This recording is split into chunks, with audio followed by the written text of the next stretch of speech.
The presenting sponsor of Upmarket is AutoHDR, the AI that powers our back end. For a free month of editing, go to autohdr.com/upmarket.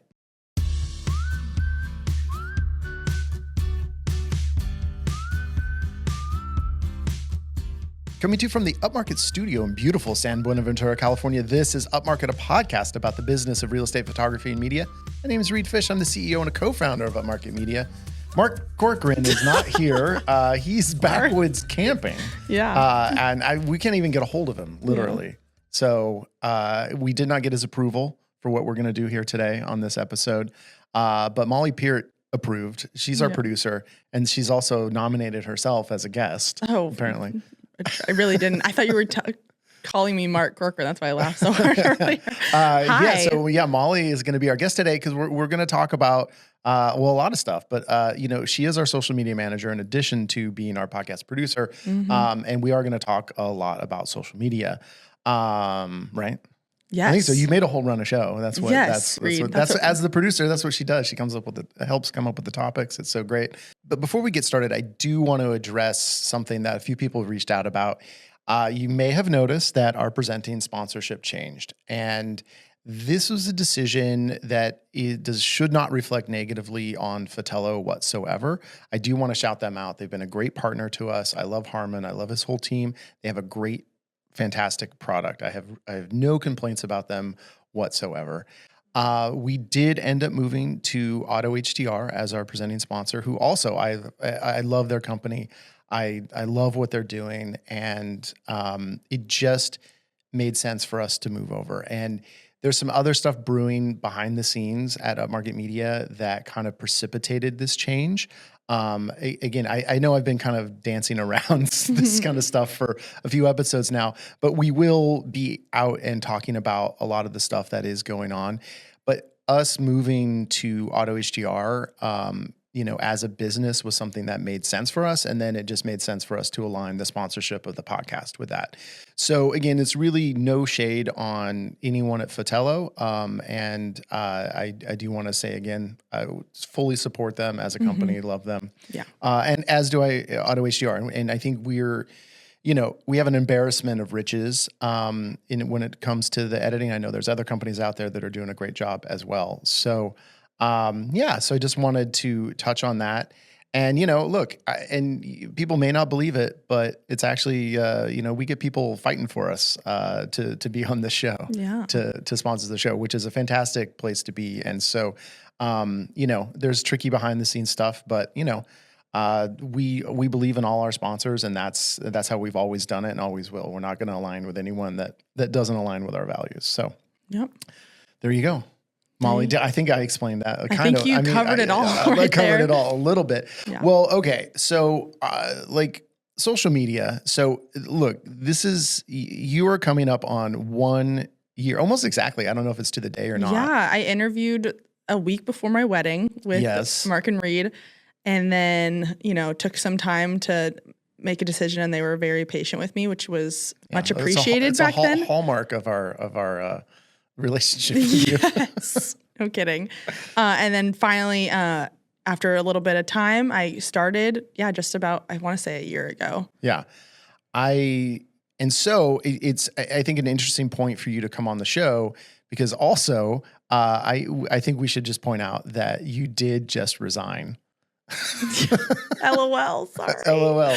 I know. Yeah, we're doing another farewell episode here. So I know. And it's so bittersweet. It's really hard to sit in this chair and say that I won't be doing these episodes anymore. I've really enjoyed it. I got an opportunity, and I'll just be transparent. I went to high school there. So the job is their coordinator of marketing communications, and it covers a lot of areas, and I know I've mentioned it maybe in a past episode, so I did focus on sports in college, and with this new job, that would be a part of it, and maybe even a little less focus on social media would be a part of the job, but not as heavy as I'm doing right now. And even though I have enjoyed this time so much, I want to shout out just how much I've learned throughout this process, even it just being a year.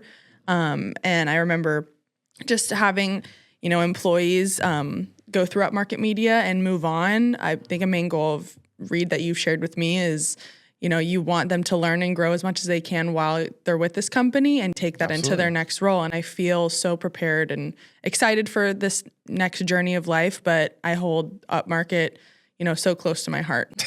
So Thank you. Yes. Yeah. And I never want to close a door ever. It's just, well, yeah, I'll close it for you. dang. Yeah. I want to also point out Reed hasn't made this easy at all for me. No, I think let's clarify that. I think I've been very supportive. And so this has been something that's been, you finally told me about this job offer, I don't know, 5 weeks ago. Yeah. And I know, all joking aside, I really have felt that you've loved working with us, and, we've really, really loved working with you. So I think it was really hard, and we made a play to keep you. And I mean, it kind of, on the face of it, it's hard to compete when you're going against an institution and it's a salary and it's benefits and it's, all the stuff that as a really small business, it can be hard for us to offer. Sure. But then, I basically kind of asked you like, well, what would it take to get you to stay? And then you gave me the list, and then I met and exceeded every single thing on the list. And then you still resigned. No. Well, I appreciated it so much because and I understand now too, Yeah. And the way I would put it, I guess, is that, I thought we were offering you a really great opportunity to, and especially as some changes are happening in our business, to really make a mark for yourself with managing a social media account that hopefully is going to grow big. Yeah. But then I just don't think that really aligned with what you want to do over the next few years. Yeah. That it really became like, I'm sure if we had doubled the money, you probably would have stayed. But it wasn't about the money, and it wasn't about the other stuff. It's that like the lifestyle you want to live and what you see yourself doing in 10 years. Yeah, I mean, it's kind of crazy now being in my mid-20s, looking ahead and what my life's going to look like.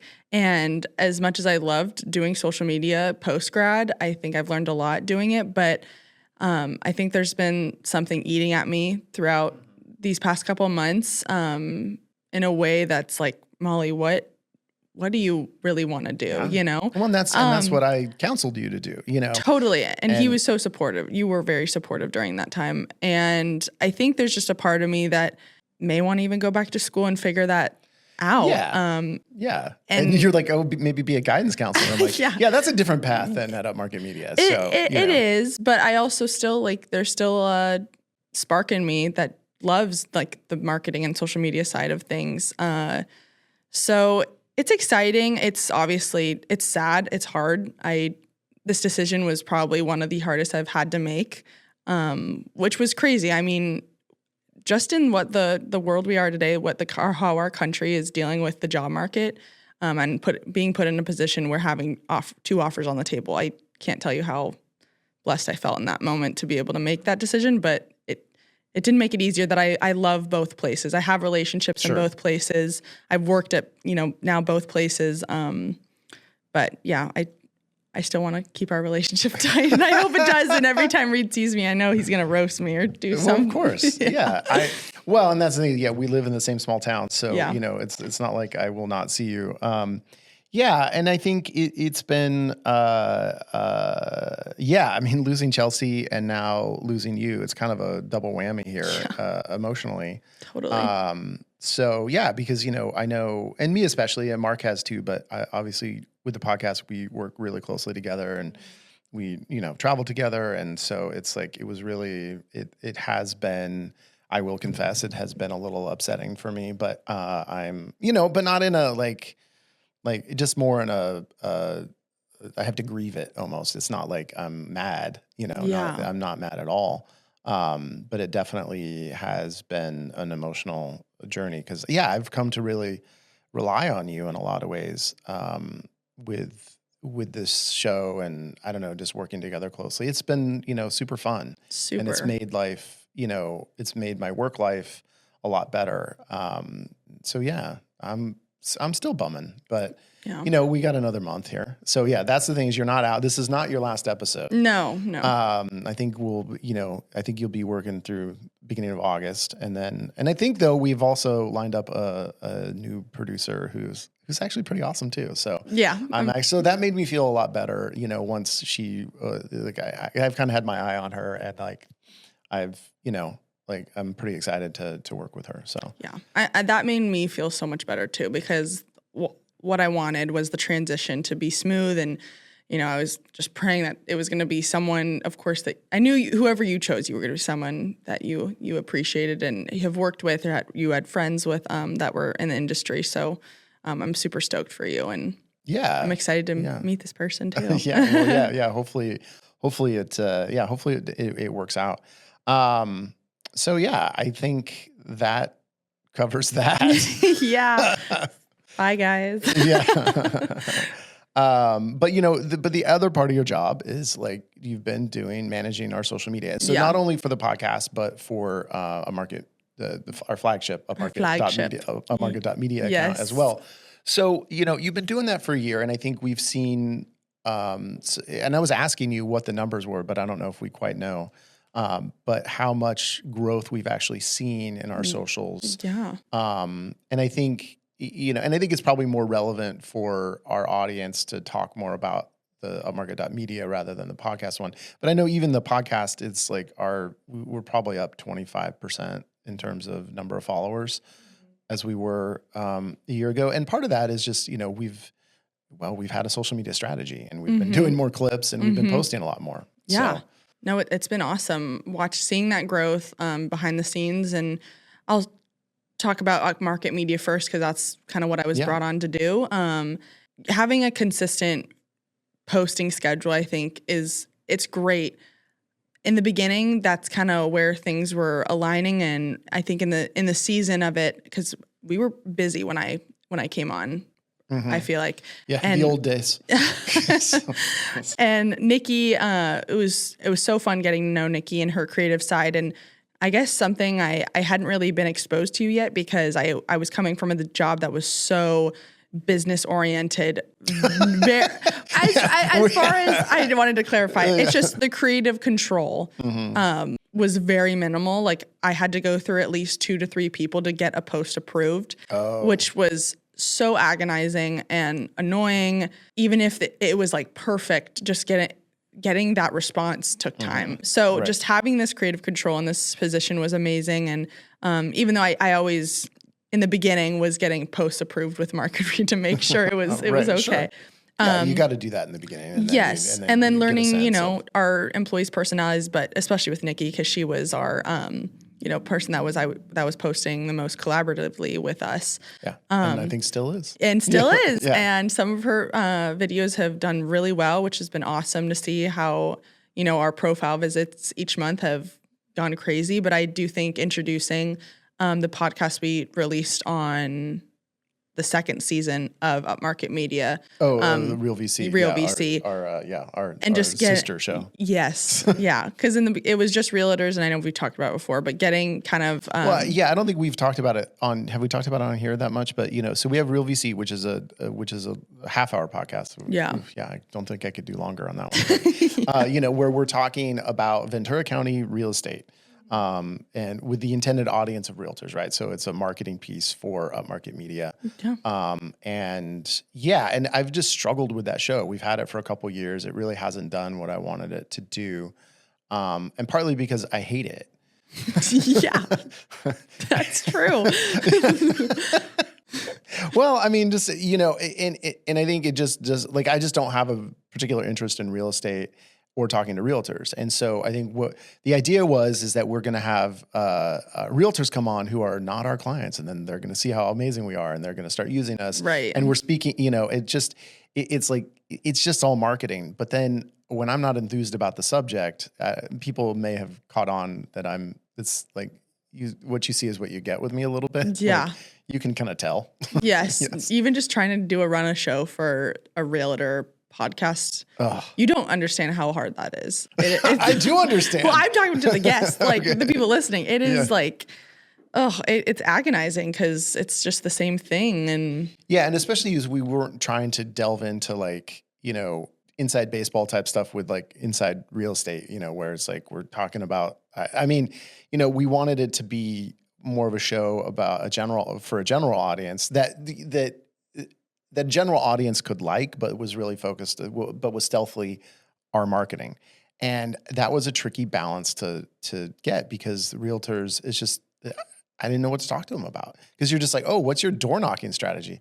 Who fucking cares? Is my answer to that. Yeah. Not me. There's just only so much. I mean, like, and yeah, talking about the affordability crisis, that is great. But, you can talk about that with a realtor, and then, that squashes that subject, because we're just going to get the same answer. Yeah, it sucks right now. Yeah. And I get on my soapbox of like, totally of affordability and, how, we're all screwed. And but then we really did try to shift that show to be not as realtor focused. Right.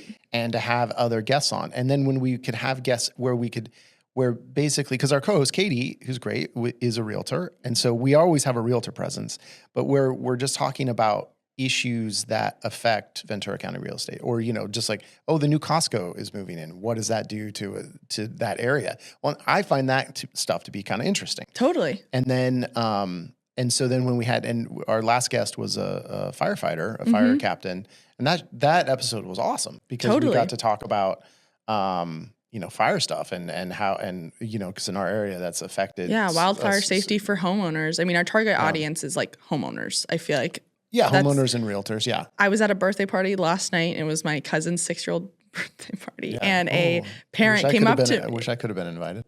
Sorry.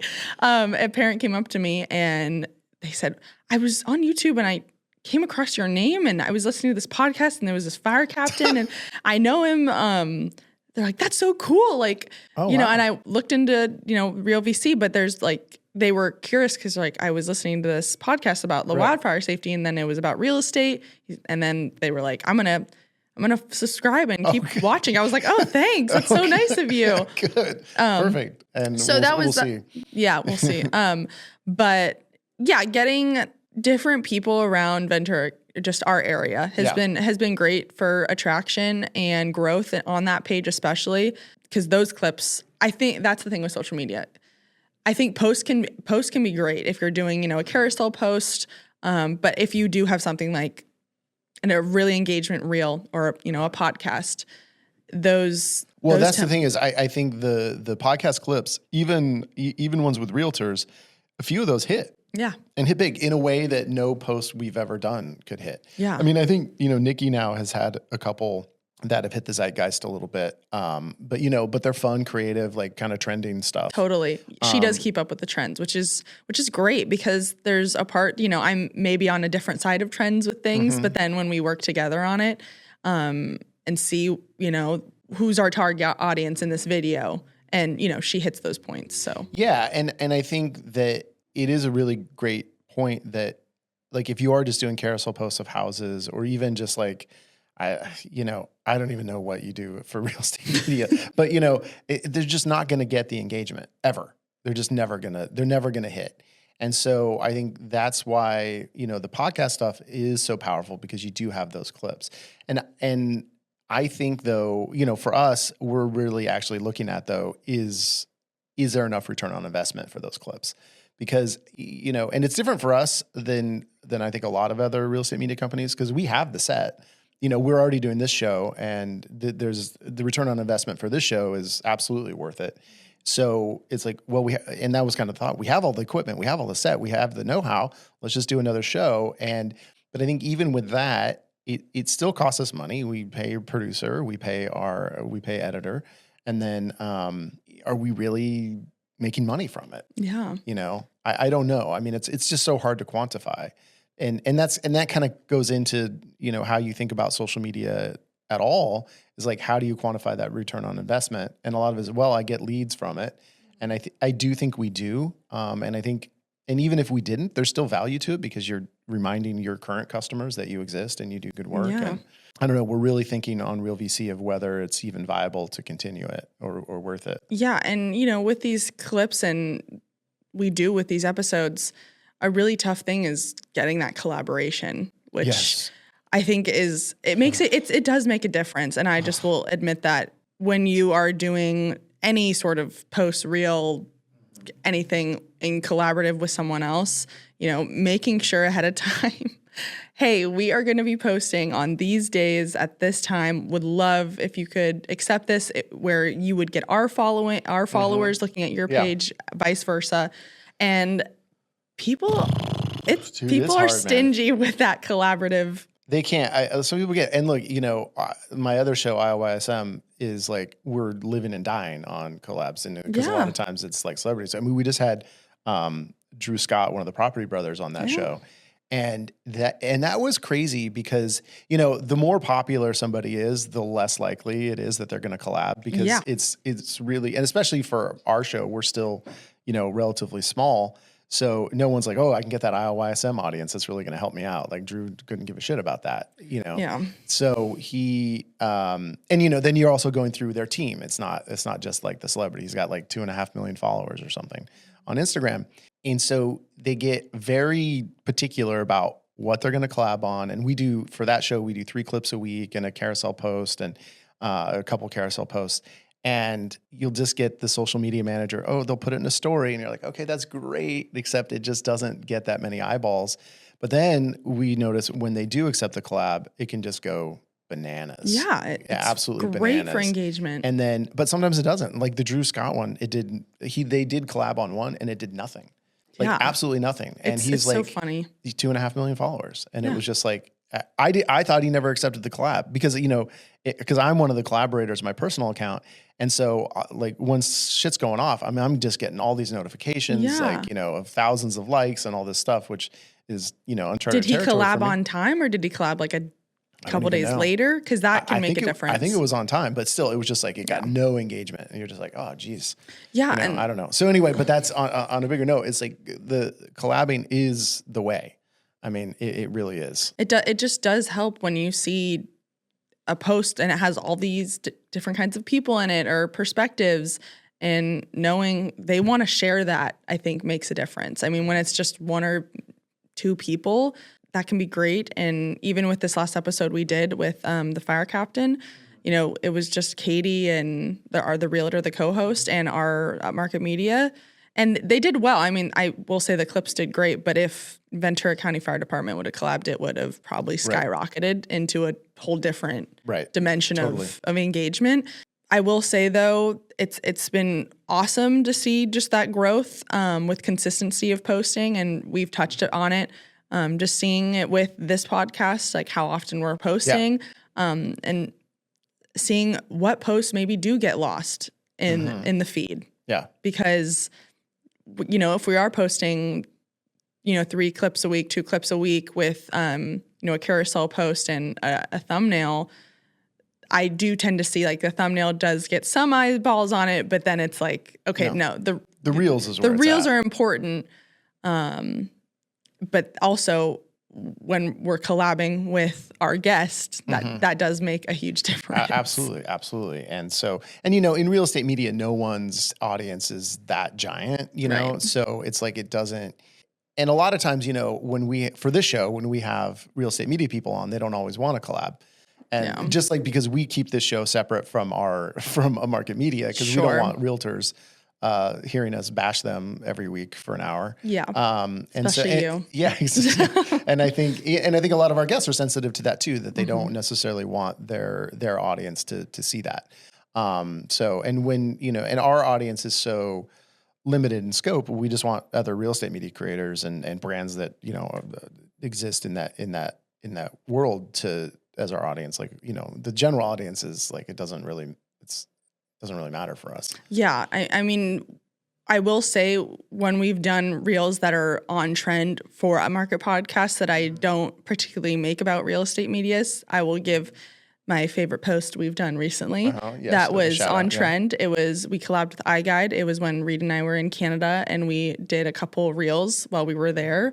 And it was the quick, my office is on fire, grab everything. Yeah. So I made sure those hashtags were like hashtag work humor, employee, I don't even know, employee problems, something like that. And it did well. I mean, it didn't go viral, but I will say the engagement we got on it, I probably would have guessed not everyone on there was real estate media. Right. Because it's like, oh, that's a trend video. Right. You can do that for any brand. Yeah, exactly. It didn't have to be about the joke is the real. It wasn't about the it just was like, got a nice iGUIDE sign in there. Yeah. And I think those are important. I mean, when you're just posting the same thing about what's involved in your business is great. But when you can get creative and find an outlet or a trend that just kind of, how am I trying to say this? It just breaks up your feed in a different way. That's like, oh, they can. Yeah. And it's, I don't know how much resources you even need to put into that all the time anyway, because you're actually, even for your business, you're not trying to get the widest reach. You want it to be like, going viral isn't really going to help you necessarily, because how do you don't need 1,000 new followers who don't live in your area and are never going to use your services. I mean, I guess it looks good because you have inflated numbers and maybe you get more likes, but I don't know that really helps your business. Yeah, it can range, I feel like, especially with this podcast, because everyone who's listening, they are followers genuinely and want to listen to this show. And when we do a fun reel, it's great to see, the comments and the likes. I will say with our flagship, Nikki did a video and it was about things that don't look good in photos. Right. And that went off over 200,000 views. We still get comments every day, but it has to do with the business. And so many people across the country followed Upmarket Media, even though they have no desire to work with us. But I think they followed because they're believing Nikki's going to give tips or she's going to make funny videos or whatnot. Which I think is great. Yeah. And that one, and that video really, was great because it hit on there was multiple audiences for that video, totally. Right? Any real estate media person loves that video. Any realtor loves that video because they're just like, oh yeah, all these other realtors all do that. Homeowners. Yeah. And then I think it's funny, and even because there's so many people who are hobbyists in real estate who are like, look at Zillow and they'll be, I can't believe that photo or what's in there. So everyone wants to dunk on that stuff. So yeah. So it's good. Well, listen, we've been talking social media, but we should take a break and we'll come back. And what we're going to talk about on social media sidebar? I can't social wait. Media. and then we're going to come back. And then I know Molly's been prepping for action item. So, oh my gosh. Yeah. Oh, of course. I've got one. All right. So we'll be right back.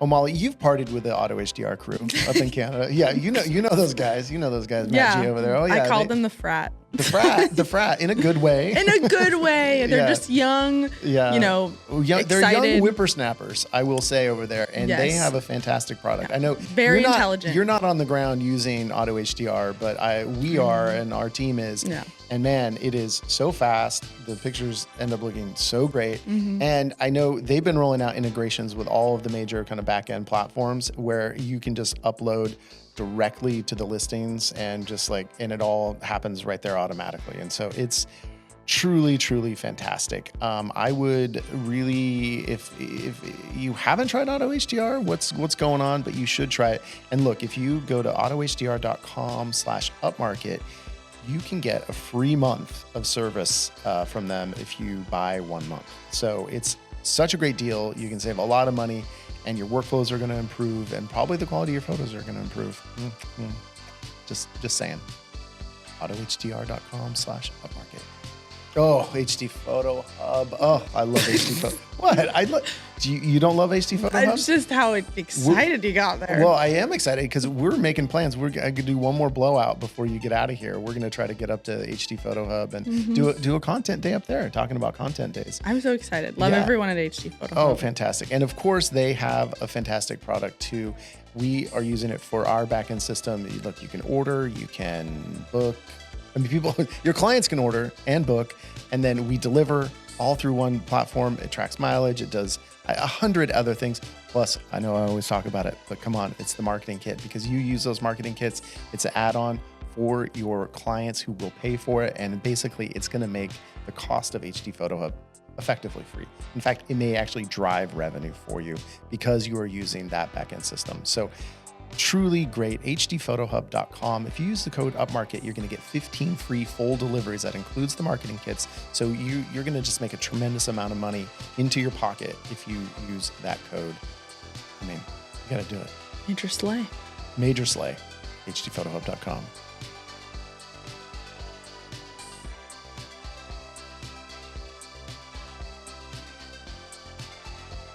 All right. Finally, a social media sidebar with a true social media expert, me. Molly Peart. So, look, I'm Reedfish LYSM on social media. Good. It's a really good follow. Yeah. On social, no, that's only on Instagram. I don't know. On other things, other places. And then, of course, our flagship, Upmarket.media, Upmarket Pod across all social media. You've got to be following that. Yes. Who knows what's going to happen to it now that you're leaving. But, and you're Molly P Media. Yep. Mollypedia. I just want to say that again. That's all right. Maybe I'll change it when I leave. Yes. I'm not, I will say I've been not posting on that page as much. No, it's not really that interesting. No, So, I post some stories here and there. Yeah. I need to do that more. I don't know. I'm focusing my attention on a lot of other accounts. yeah. So. Okay. Well, let's give some practical tips here for the audience. In the social media sidebar. What you were just telling me something that you've been thinking a lot about in terms of like what we should be posting. Yeah. To kind of break up our feed. Yeah. For our flagship, Upmarket Media, just for real estate media business owners who are either running social media or they have a social media manager and they want to give, just a piece of advice. If you are just posting house after house, property video after property video, yes, it's pretty, but you need to break up your feed. And what I've been seeing recently is, and I will shout out Alex Coombs. I saw this recently. Can't go an episode without mentioning Alex Coombs. Yes, I know. Love her. An employee just house of the week. What was their favorite property their employee was shooting this week? But and they gave a picture of the employee, the house in the background. It was just a great overall design template that they did. And it was great because for one, it shows the realtors and who your followers are, who is shooting those houses, and it was great. And I think the more you can personalize your page, the better. If you want to do a crazy, fun, trendy, short 10-second video, great. If you like being on camera and you don't mind, or doing that, I think it helps. Yeah, I mean, it goes back to the whole thing, and we've talked about it a lot here, of like, we do real estate media, but you do need to see people in those and not just realtors standing for welcome to 123 Main Street.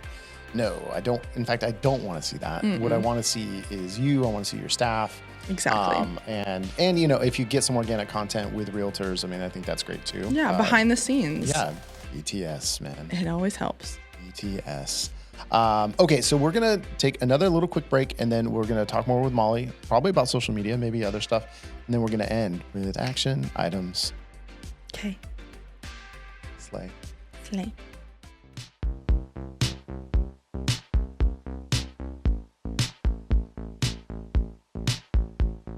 I know, Molly, you have a special place in your heart for iGUIDE, of course. I always will. Always. And you've been, this whole show, I see you're trying to look at me, but you keep looking at the iGUIDE sign right over my head. Because it's just so pretty and blue. I just think about all the faces and the people and the fond memories. The 4 alcoholic beverages you had in Canada. That was amazing. Best beer I've had in my 24 years that and so, but not only do they have wonderful colors on their neon sign, but they do 3D tours, floor plans, highly accurate, very quick to make, very cost effective because there's no monthly subscriptions. You just pay per project. And because you're charging your clients for the project, you just make money. It's just, look, this is just a revenue generator. Yeah. This is how we make money. And of course they have their new site plan add-ons, which as summer is sweeping North America, site plans are more popular than ever. Everyone wants to do is show off those verdant gardens and everything. So you can do that right from iGUIDE in the same tour. It's fantastic. So go to goiguide.com to check it out. Go iGUIDE.com. That's where you go. You have a bookmark. You're always on there. Yeah, it's locked in. Yeah. Slay. So Molly, on that first interview when you came in when I was standoffish, Is there a better word to use? no, that's fine. Assertive? Assertive, when I was assertive. Did you see in my eyes the love of floor plans? You know, I saw the twinkle. The twinkle, yeah. Yes. Yeah. And I felt like through my interview, maybe you like dozed off? Not dozed off. We're like daydreaming. Oh, daydreaming. And you know what I was dreaming about. Exactly. Because like I don't know. Yeah. I mean, you couldn't have known I had floor plans on the brain, but I had floor plans on the brain. Because that's like day in, day out for me. Yeah. It's like, that's kind of how I live my life. And of course, I never go anywhere because I always take my phone everywhere. So I never go anywhere without the second floor app. Because that means wherever I go, I can just whip out my phone and I can walk around for a few minutes and I can get a floor plan of that space. And for a floor plan obsessive like myself, and in fact, I may have to go to rehab because I'm so addicted to floor plans. You're going to go on that like TLC show, like My Addicted Secret. I don't know what my it's called. secret addiction. Yes. Yeah. Honestly, not a bad idea. Because I think it would be good. It would be great marketing. Yeah, exactly. Both marketing for Second Floor and for the pod. So secondfloorapp.com/upmarket. You can get a free month of service and you can walk around and do floor plans wherever you want for a full month. It's how fantastic is that? Slay. Slay Second Floor.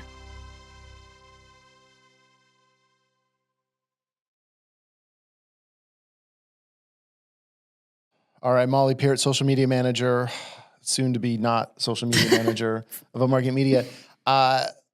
Okay, another tip for the people, does the time of day that you post something matter? I believe it does. I will say though, just based on people I've listened to, social media strategists, you can't just go based on what you think are the best times based on what other people are saying. You have to go into your insights, which you can access on, let's just use Instagram, for example. You go into your settings, insights, you click on that. It'll show, I believe, I don't know if they've updated it, but when I would click new followers and you scroll down, it gives you a weekly chart and you press on what days of the week are best, or how your followers are most likely to be on Instagram. So for us, for example, it's 6 a.m., which I rarely do, 6 a.m., 9 a.m., 12 p.m., and 3 p.m. Is that for the pod or for Upmarket Media? This is for both. Okay. Well, because I would think, so 6 a.m., I mean, I guess realtors get up early. I mean, that's the thing. I will clarify. For Upmarket Media, 6 a.m. has more engagement than Upmarket Pod. For Upmarket Pod, our best times, I will say, is interesting. Usually I'll do the thumbnail at 9 a.m. and then I always usually do a reel at noon. And by the thumbnail, we mean, we do a post in the morning on the day we release a show that has, this is the new episode, here it is, it's ready to go. And then we post a reel later in the day. Exactly. Yes. Yeah. So I always do a reel following that between 12. I try to avoid 3 p.m. because sometimes I know just based on numbers on the chart, it's people, struggling at work and just scrolling. I will say at lunchtime, that's a huge engagement for us. Right. Well, but it's interesting with the pod because I feel like it should be different than Upmarket Media because Upmarket Media, most of our followers, and especially the ones we care about, are going to be West Coast. Right. And so 6 a.m. seems early, right? But 6 a.m. for the podcast, well, we have, our audience is spread all the way out across the country and the world. So it's I would think that 6 a.m. for us, but we also have, far fewer followers than our market. Yeah, that's why midday time sometimes is our sweet spot. I will say, with posting later on the pod, I will say it's a little too late for people. And versus we've posted some late posts on Upmarket Media, and those have done great because our follower count usually is over here. Right. Right. So yeah, but But it really depends on your audience, yes, right? because if you're in New York, if your business is in New York, your timeline's going to look so much different in the time of your posting than ours. Because it's and I can go back to iOS MPod as well. I think we've been experimenting with our social team there. They've been posting. We do the same thing. We post on the day a show's released. We post a thumbnail in the morning announcing the guest, and hey, go check it out. And then we do a reel later. But we've been doing those reels like at 6 p.m., 7 p.m. West Coast time because I think we were getting a little more engagement later. And we had a guest on there who was talking about it, and she's in the adult content world, and her prime time, because she was like, I'm happy to collaborate on a reel with you guys, but we got to post that at 10 p.m. because that's when I get like the most engagement. And you're like, okay, well, a different world. Yes, different. A different world. But it is interesting that, she knows that it's like, hey, overnight is when I'm getting a ton of engagement. I'm sure. So it really, and what I mean by that is really just, really know your audience and when they're on. And it's a click of a button. You can check that out in your insights, and it shows you if you have a business account, I will say. Yeah, if you have a private account, Well, you should all have business accounts, right? I mean, what's going on here? Yes. So as far as timing, right, and I know we talked about collabing a lot. What does it matter how quickly someone accepts the collab? I mean, is the acceptance of a collab more powerful if it's done at the time of posting, or can it be 2 days later and you're still going to get the same benefit? Yeah, I firmly request people to try and accept like within like the first 30 minutes. I will say that's like the window, even an hour, but the longer a post is sitting without that engagement, the harder it is, because that's our sweet spot of timing. Like it goes all back to that. So if we're collabing with, for example, your IOYSM and the Property Brothers that are here on the West Coast, if they accept within the first hour of you posting, that's when they're getting their followers looking at your Didn't happen. So we've had people collab with us days later, and it does absolutely nothing. Yeah, I will say maybe a like over the weekend, and but it's gonna be at that time when you post. That's when people are gonna look at it the day you post it. Yeah, otherwise, and I mean, I think the algorithm, and the thing is, the algorithm is topping up content that is getting some engagement, right? So if we're just all out in the wilderness posting and we're not getting engagement, like it's just, I guess when someone else collabs, it's still seen as a post that doesn't get engagement. Yeah, it's even harder when they tell you they're going to too. Shade. I've had that experience on the other show time or two. 5 million times as well. Yeah. So everyone says they love collabing, they understand, and they're going to accept. Yeah. So don't be discouraged if you don't get it. I know it sucks, but you can be discouraged. It's fine. But keep trying. I've learned at this point after a year, it's like people can say what they want to say and be so nice to you, and then be like, nope. Welcome to being a human being. Yeah. Well, okay. So what is the biggest thing you've learned now that you've been managing social media for a year about social media? I mean, can you quantify that or whatever? That's the thing with social media that's so interesting to me. Is it luck? Is it strategy? And maybe just being in the generation of just the height of TikTok right now, it's, that's where I do tend to go sometimes for ideas and inspiration. And so seeing the height of influencers, especially in this day and age where people are literally, their life is completely relying on social media. Yeah. That's their income. And seeing the type of videos that have almost little to no effort go bananas versus ones that they work so hard on and it almost does nothing. And I've kind of seen that translate into some of the things and projects I've done here. Okay. Like? Well, for example, we had a team party, and this was a while ago. We made a couple, and this is I'm talking about our flagship again, but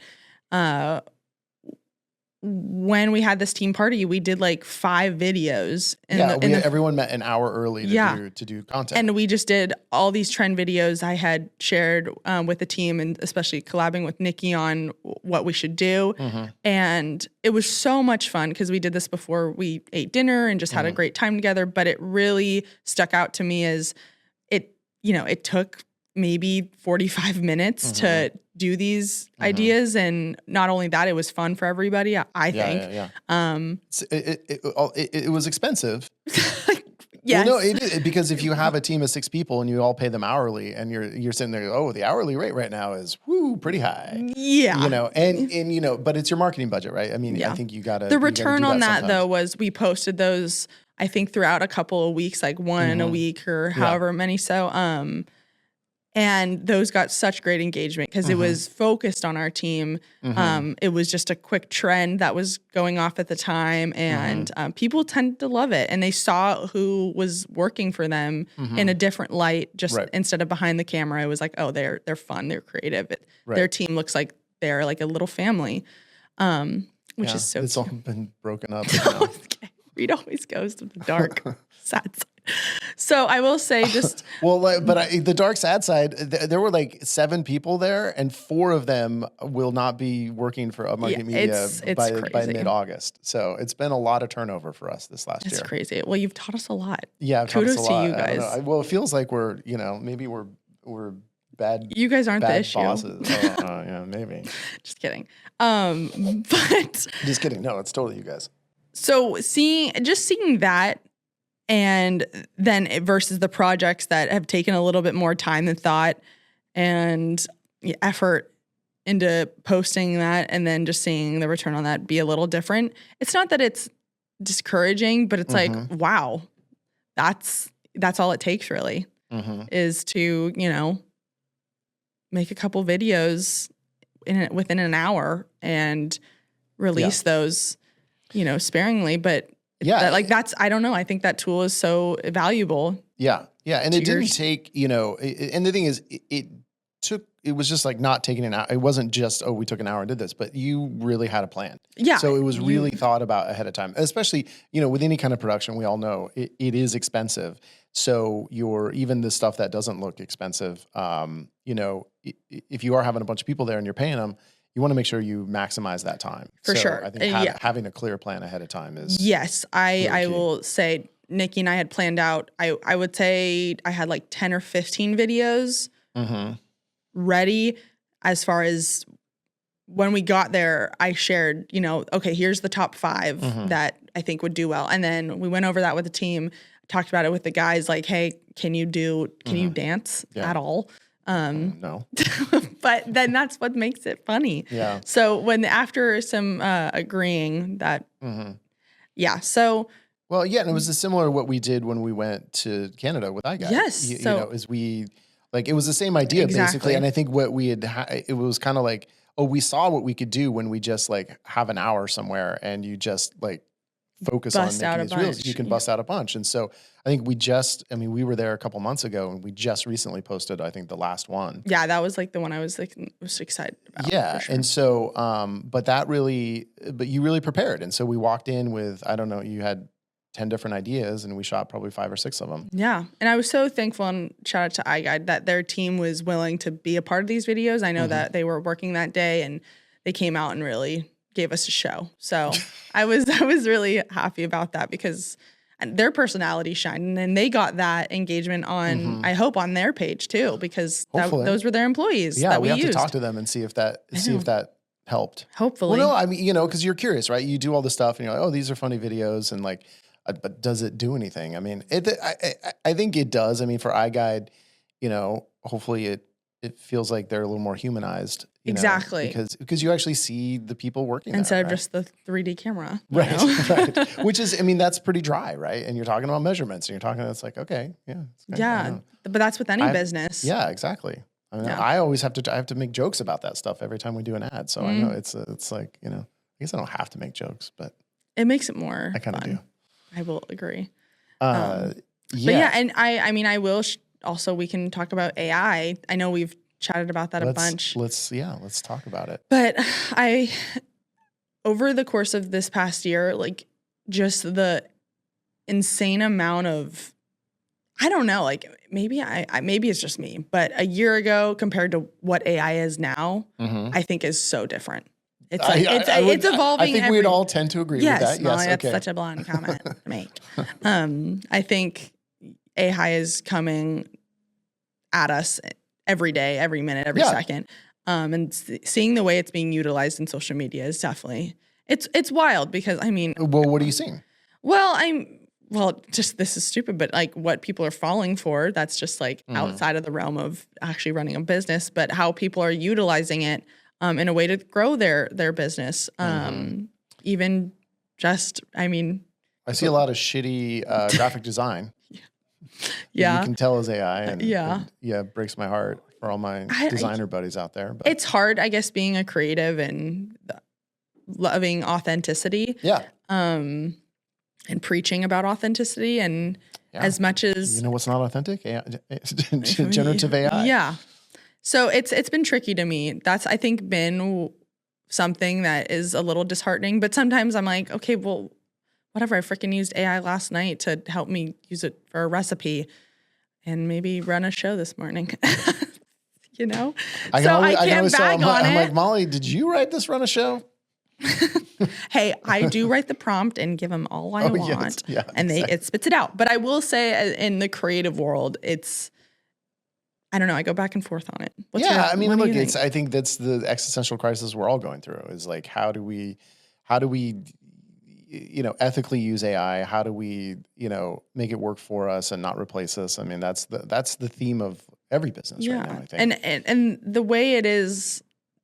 Creating these humanized videos of even just we saw recently someone do like a property video only using AI. And even though I can definitely tell that's AI, some people are gonna be like, wow, some that people, looks great. most people. That video, I know the one you're talking about that we saw, it was like a test video. I mean, it's basically like, I knew the person personally and I was like, well, I know that's not him. But if you didn't know, you would have totally thought it was him. Yeah.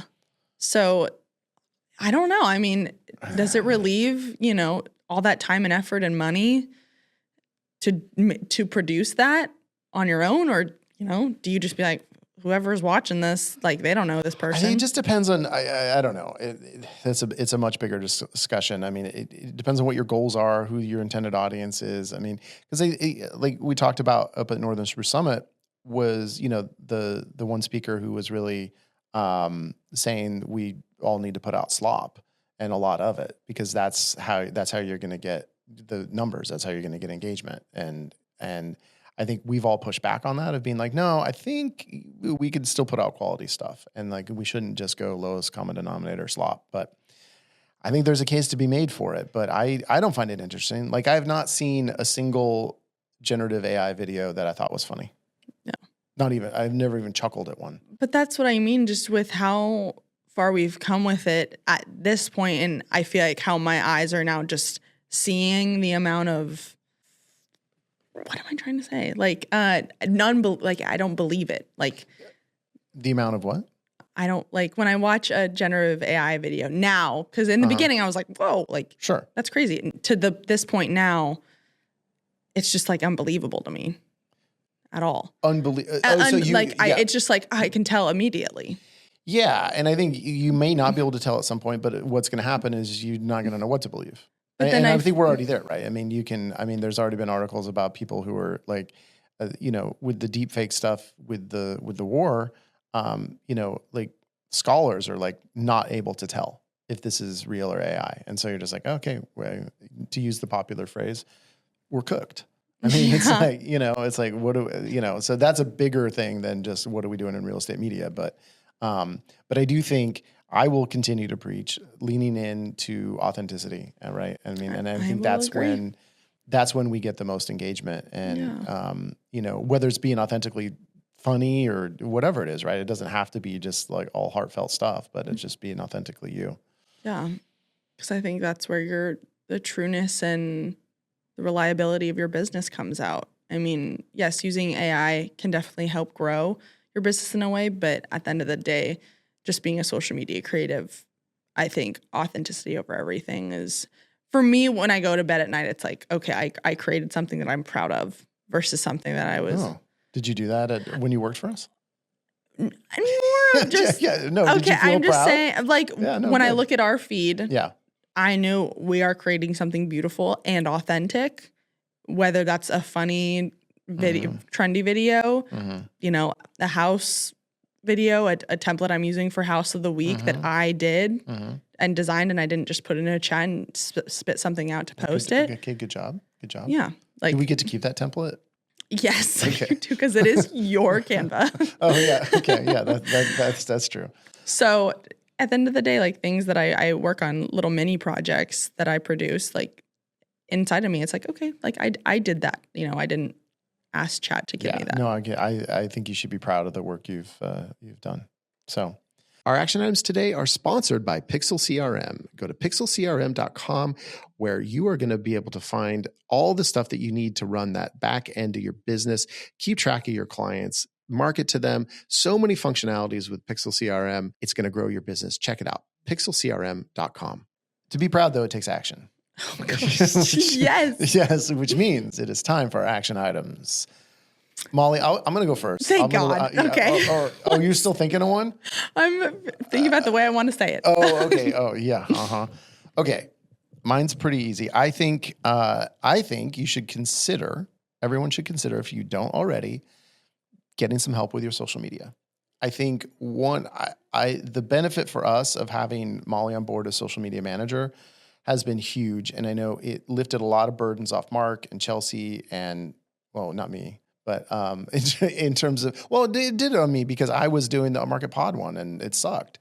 And in all of our social media kind of sucked because I think we all got to a point where we didn't want to do it. And even Mark, who had always been pretty diligent about it, he was just like, he just doesn't want to do it anymore. And so it was, I think it wasn't hurting us, but it wasn't helping us. And so I think bringing Molly on has really beefed up our social media, which I think has made, I do think it has gotten us more clients, but I also think having a good social media increases morale with the team. It increases morale among the owners. I know for sure. So I think there's more to it than just getting new customers. I think it can make your business, just seem more vibrant and feel more vibrant for yourself. So yeah, so either hire someone part-time, even if it's just part-time, 5 hours a week to like go in there and do likes and, whatever else, come up with a posting schedule. I think getting some help with your social media is a great option to consider. Love that. Oh, I agree. Yeah, of course. Yeah. You're looking for more jobs for your fellow social media people. I get it. Yes. Mine will have to definitely be if you have a business where you have a team that's getting together once a week, once a month, once every couple months, whenever that is, spending some time to make quick creative content. That could be 5 to 10 videos, whatever you can knock out. If it's 3 videos, I don't know, to help release and go on your feed throughout, however many weeks or times you want to post that, like to break up whatever your business is. And make it more vibrant, fun, exciting, showcase your employees. And it takes, it can be 30 minutes to an hour, 20 minutes. Yeah. I think makes a huge difference. And it just showcases, your team, which is what's important. All right. Okay. That's fine. Thank you, Molly. Thank you to Tessa's here, our editor. She's been kind of stealth producing. Thank you, Tessa. Thank you, of course, to our sponsors. Thank you, of course, to our audience. And thank you, Molly. Am I going to cry? I don't know. I don't think so. I don't know. I think the thing is, this is a little less emotional than Chelsea's episode because I think we've both cried 40 times already. Probably. So it's really been, yeah, it really has been an emotional journey. And it really has. Yeah, I'm going to miss you. And I love that we get to have you for another month, but I just appreciate everything you've done for me personally and, of course, for the show and and I hope you're happy at your new job. Thanks. But I secretly hope you're not. No, I know that. No, I'm so thankful for this past year. It's been so much fun. I didn't know what I was going to be walking into with these work relationships. And it was better than you thought it was going to be, right? Well, at first, like it was so funny. At first, when I came back from my interview and told my husband, I was like, yeah, they're really cool. I was like, I feel like I'll get along with Mark Reed. I don't know what to tell from him, because you were like, I don't want to say standoffish, but you were like kind of just like sitting there, and I felt like you just kind of wanted to like get it done and get me out. Oh, I don't know. Interesting. But then like as I got to work with you, I'm like, oh no, like Reed and I are definitely gonna. Not that Mark and I aren't close. It's just I work very closely with Reed. You just see me more. Yeah, for sure. And so it was so funny to see that the initial interview to like now. Yeah. It's crazy. Yeah. Well, and you got to travel, and you got to you did some fun the stuff, experiences were 10 out of 10. I will never forget those. And, I'm just thankful that Reed and I are in the same town, and I want to hold our relationship close for sure. All right. Well, let's do it. All right. Thanks, everybody. We'll be back next week. Who the hell's producing it? I don't know, but we'll Thanks, we'll be everybody. Back. Upmarket is a production of Upmarket Studios and is produced by Molly Peart and edited by Bethany Diedrich. Our wish for you this week is to not have to do any Friday Night Twilight shoots. Thank you for everything.